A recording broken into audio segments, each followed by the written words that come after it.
જય અંબા જય ખંભલાઈમાં આજે 12 જુલાઈ 2025 અને રવિવાર છે, શનિવાર છે, સોરી, શુભ શનિવાર, અને 5 વાગે આવ્યા છે પદ્મશ્રી હેમંતભાઈની ત્યાં. ભાઈઓ, ભારતના વડાપ્રધાન નરેન્દ્રભાઈ મોદી સાહેબ અને અમિતભાઈ સાહેબ જ્યારે હેમંતભાઈને મળે ત્યારે પૂછે કે શું ગુજરાતમાં બધું બરોબર ચાલે છે ને, કેમ છે પરિવાર, કેમ છે, કેવું કેવું જે ભારતનો રાજા છે એ પણ જેને પૂછતા હોય એવા હેમંતભાઈ આપણને પૂછે મુકેશભાઈ બરોબર છે ને, કેમ ચાલે છે, તો કેવો આનંદ આવે. એટલે એવા આનંદને ફરી એકવાર વહેંચવા માટે એક સરસ મજાનો એક મહેશભાઈ જોશીનો એક આ મને વર્ષો પહેલાંનો એક 28 વર્ષ, આમાં 15/3/1997 15/3/1997 એક પોલારપુરના કવિ હતા માનનીય પ્રતાપદાન ચંડીદાન ગઢવી, અને એમણે મને એક લેટર લખેલો, અને એ પહેલાં એક લેટર મેં એમને લખેલો 1997ની વાત કરું છું, આજથી 28 વર્ષ પહેલાં. તો ત્યારે મહેશભાઈને હું અમે કંઈક સંપર્કમાં નહોતા, આમાં એનું નામ આવ્યું કે મહેશભાઈ જોશી દ્વારા તમારો પત્ર મને મળ્યો, અને એ શોધતા શોધતા મતલબ જો શોધીએ તો ભગવાન મળી જાય છે. તો આજે આપણને આ એક પત્ર અને એક અપ્રાપ્ય એક રચના મળેલી છે, જેમાં 4 કડીની 40 કડીઓ છે, 4 લીટીની 40 કડીઓ, એટલે 160 લીટી અંબાજી ઉપર, અંબા ઉપર આદિશક્તિ અંબા ખંભલાઈ માતાને આપણે જેને લઈ, પણ મા ઉપરનું આખું માનું અલ્ટિમેટ, માનો એન્સાઇક્લોપીડિયા તમે કહી શકો એવું એક આલ્બમ એક તારો સ્ટુડિયો હેમંતભાઈના જ અવાજમાં, મહેશભાઈનું રેકોર્ડિંગ અને આપણી ખંભલાઈમાંની કૃપાથી આપણે બહાર પાડવા જઈ રહ્યા છીએ. લક્ષચંડી મહાશક્તિ જ્યારે યજ્ઞ શરૂ થશે, મહાયાગ, એ પહેલાં આપણે આ એક આલ્બમ બહાર પાડશું.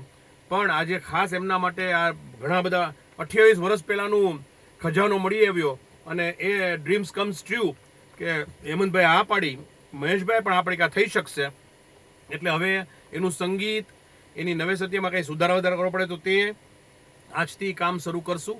અને બધાએ ખંભલાઈ માને મા અંબાને પ્રાર્થના કરજો કે આપણે બધાએ સાથે મળીને એ આત્માને પણ, જેણે એમાં લખેલું છે એવું પણ તમને ક્યારેક બનશે તો થોડું કહીશ, પણ એના આત્માને પણ સદગતિ મળશે, શાંતિ મળશે, અને એક ખૂબ નોબલ કોઝ માટે અમે ત્રણેય આજે એકતારો સ્ટુડિયોમાં ભેગા થયા છીએ.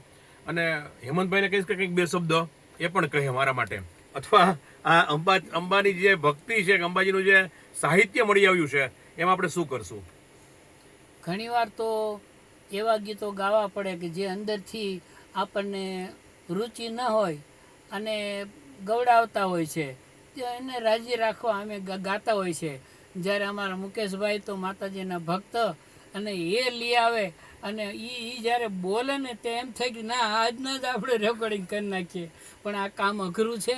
છતાં અમે અને મહેશભાઈ અને અમારું ટીમ એ સરસ રીતે મ્યુઝિક બનાવી અને માતાજીના જે ચાલીસા છે અને એકાદ નવરાત્રિમાં ધૂમ મચાવે એવું અંબામાનું એકાદું જરાક આમ બધાને પગ થનગની ઉઠે એવું એક ગીત બનાવશું, અને નવરાત્રિમાં અમે નેટમાં મૂકવાના છીએ.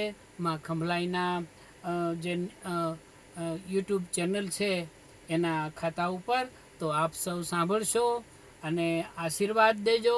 મુકેશભાઈને આવી એવી ભક્તિ મળે અને આવા સુંદર સુંદર ગીતો ગવડાવતા રહીએ, અને આપને બધાને ભક્તિમાં તરબોળ કરતા રહીએ એવી માં ખંભલાઈને પ્રાર્થના.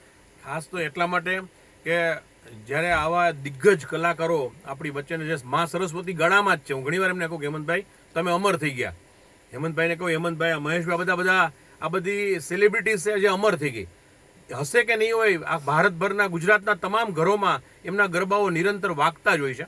મારી ઘરે તો વાગે જ છે સિંહેશ્વરીમાં.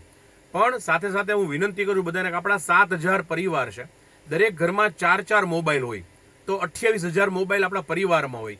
28,000 લોકો સબસ્ક્રાઇબ કરે તો આપણી ખંભલાઈમાંની જે યુટ્યુબ ચેનલ છે એમાં 28,000 સબસ્ક્રિપ્શન થાય. એને બદલે અત્યારે માત્ર 4,000 છે. તો વારંવાર કે વિના મૂલ્ય છે, યુટ્યુબમાં જવાનું છે, ખંભલાઈમાંની ચેનલ કાઢવાની છે, સબસ્ક્રાઇબનું બટન વિનામૂલ્ય દબાવવાનું છે, અને તમને હેમંતભાઈના આવા આપણા 25 તો આલ્બમ બહાર પડી ચૂક્યા છે, તો તમને સાંભળવાનો લાભ મળે, તમે ગરબા વગાડી શકો, આપણું કાન પાવન થાય, આપણું ઘર પાવન થાય, એટલા મંત્રોચ્ચાર થાય. પ્લીઝ આપણી જે ચેનલ છે ખંભલાઈમાંની યુટ્યુબની ચેનલ, એને સબસ્ક્રાઇબ કરજો. અને આપણ ખંભલાઈમાંની જેમ આપણે બહુ દૂર છીએ, પણ આપણને પણ આવા શિલ્ડ જે યુટ્યુબના છે, જે હેમંતભાઈને મળેલા છે, એવા આપણને પણ, એ તો લાખોમાં છે, પણ આપણે પહોંચી તો જાય. આપણે કોશિશ કરશું કે કે આપણે હેમંતભાઈને તો ન આંબી શકીએ પણ જેટલું થાય એટલું આપણે કોશિશ તો કરીએ. જય અંબા, જય કમલાઈ માં, કેવડ તુજ કરુણા.